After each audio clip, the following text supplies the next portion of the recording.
Hey guys, Chris here back from C&H Small Engine. I'm in my garage over here right now. I just want to test out the actual camera I got here a few weeks back. And I thought it'd be a good idea to actually show you what the buffer system looks like for the AR-15. I'm still like an AR-15 noob out here, so please forgive me for screwing up or anything else in this video. So I just want to do a quick comparison between the buffer systems they actually have in the AR-15 platform, specifically for the 223, 5.56 caliber rifles. What I have in front of me right here is typically the three general types you're going to see out there in your AR-15 buffer system right here. The first one right here on the left-hand side, this is the carbine buffer. This is a H1 specific buffer that I converted to an H3. What you can do is simply take out the actual weights inside and swap them out for tungsten or steel. And you can also put a spring to bias the actual buffer weights so they don't bounce around, stuff like that down inside there. Because what I have right here and currently in this one right here, the carbine buffer, this is an H3 converted from an H1.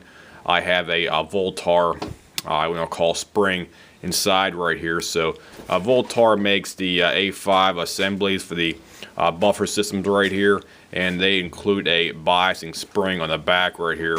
They have a little indentation you can have right here, and they have a little spring inside here, and the little spring mates up against this buffer tube little thing on the end here, right? The little cap. I'm just going to take this thing off here real quick. Get this thing out of here. It's sticking there. Sorry about that. You have a little tit indentation right here, right down inside. You can probably barely see it, but it definitely is in there. You have a little spring depressed area, and you have a little depressed area right here. And what you can do is you can take the spring out of this portion right here for the A5. This is the Voltar A5 A2 stock right here specifically. And you can put that into your carbine one right here, and it'll basically make the stuff not bounce around inside, or you'll basically be biasing these springs. It'll basically keep them under tension. What I'm trying to really say right there is for that.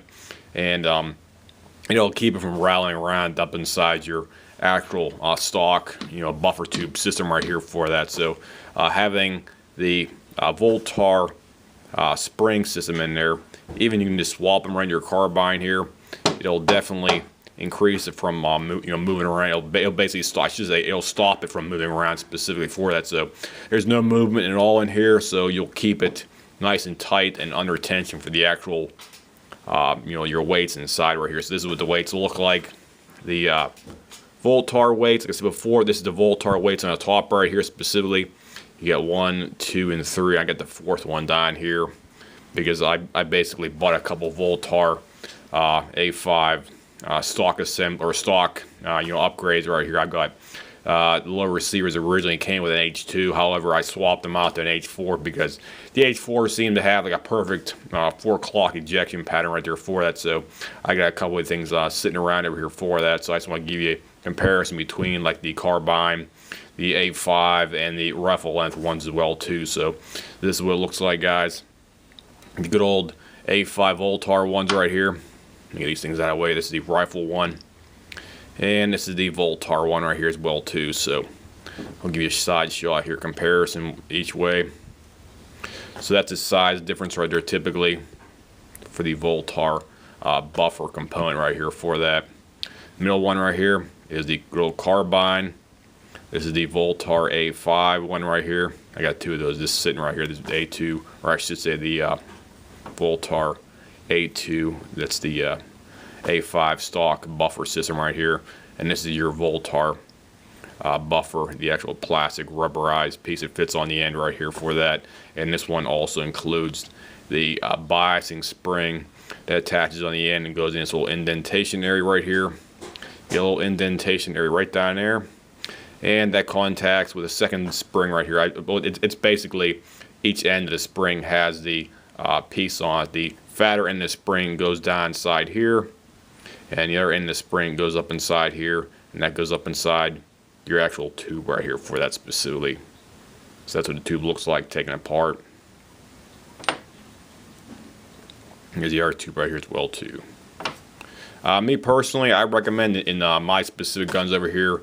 The Voltars originally came with an A2, however, I was getting ejection patterns around 3 o'clock right there specifically for that, so I basically switched over to a H4 buffer, and I now have a ejection pattern around almost like perfect 4 o'clock ejection using that specific weight. So the H4 in the Voltar A5 stock works perfectly fine, absolutely great, guys. The H3, like I said before, with the carbine, I do have another BCM carbine low right here, and the H3 with the bias spring that I swapped out from the Voltar stock, the stock buffer right here. It works great because it keeps all the actual springs in position, so there's no movement at all in here for that. So it works great if you want to think about possibly upgrading your H1, H2, H3 carbine buffer. I recommend installing one of these biasing springs in it right there for that. All you do is go to Voltar's website, or go to Midway USA or some other online vendor that actually has Voltar products, and you can buy a cheap Voltar an H1 buffer. Just take the components apart and just put the other spring and assembly in there for that. So that's my one recommendation. You want to have the weights from not bouncing around down inside the actual buffer tube shaft right here for that. And the last buffer we have here today is the good old rifle length buffer right here. This one right here, these typically weigh, I think, about 5.1 to 5.2 ounces, give or take right there. So this is the size comparison between the carbine, the A5, and the rifle length one here. So this is the size difference. Here's your rifle length one. This is the A5 Voltar, and this is your good old carbine buffer system right here for that. This one, this is before, it weighs about 5.0 to about 5.2. The Voltar weighs about, I think it's like 3.1 or something like that, up to about 6.8. I believe, I think that's correct, because I have the H4 buffer, and I think on a chart it said like 6.8. So that's about the heaviest buffer you can get for the H4, and this one is only 5.1 to 5, is it about 5.0 to 5.2, give or take a few ounces right there. And the good old H3 buffer right here as well too. So that's the H3 carbine buffer. So that's everything what you actually have for your buffer system in your AR-15 rifles. And here's a shot of the actual weights as well too. They do make different colors of these weights. Sometimes people put black anodizing on them out there, or they just leave them just plain bare metal out here. I think these ones are actually out of one of my BCM carbine buffer systems I had originally for that. So this is what the plain bare metal ones include. They also have a little a black rubberized piece that fits between these buffers on here as well too, guys. So you have these rubber pieces that fit between their weights to keep the weights from cracking and stuff like that out there for that. So be mindful when you take your buffer thing apart.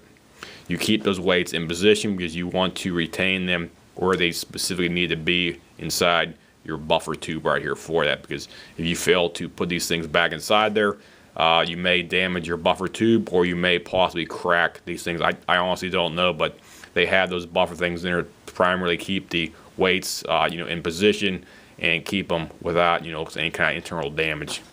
So that's what they look like for the actual buffers. Taking them back apart, and these ones up here, these are the Voltar ones right here, the Voltar A5 ones, because like I said before, these ones have the little indentation for a specific spring. The spring fits down inside here, and the spring goes in that one specific hole, and it mates up against with the actual other tit area right here for that as well too. You have a little indentation down inside here. That's how you can tell the Voltar A5 proprietary setup, because they have a proprietary spring that biases the pieces in here and keeps them under tension so they don't rattle around down inside your tube like that. So that's everything we have here for your typical standard carbine buffer, the Voltar A5 buffer system, and also your good old A2 rifle system as well too for that. So the other buffer thing they make on the market, I'm not going to take it out of my BCM lower right here specifically.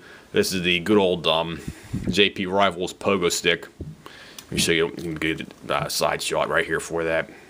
This one has the JP Rifles H3 silent capture recoil unit. This one right here specifically, this one is the H3 version. It has 3 tungsten donut weights, plus it also has the upgraded yellow buffer spring in here as well too, because you can buy a upgraded buffer kit. They have a 5 spring pack on JP Rifles website you can actually purchase, so you can basically fine tune your silent capture recoil spring for each specific need you have either. So if you have heavy ball ammunition or high potency ammunition, you might want to tend to use the yellow spring or the unmarked spring, because I have the yellow spring, which is the second most powerful spring that they have in the pack, and I got a perfect like 4 o'clock ejection pattern using that one spring system here for that. So that's everything we have today, guys. If anybody wants to chime in and possibly correct me on anything I might have screwed up in this video here, feel free to do that. And this has been a video detailing the typical general basics about your buffer system for the rifle length, the A5, and also the carbine style system right here, plus also the weight systems and what they actually have inside internally, and the actual buffer tube systems are here for that. So anybody has any comments, questions, whatnot, feel free to leave me a message here. I'll see you guys. Have a nice day.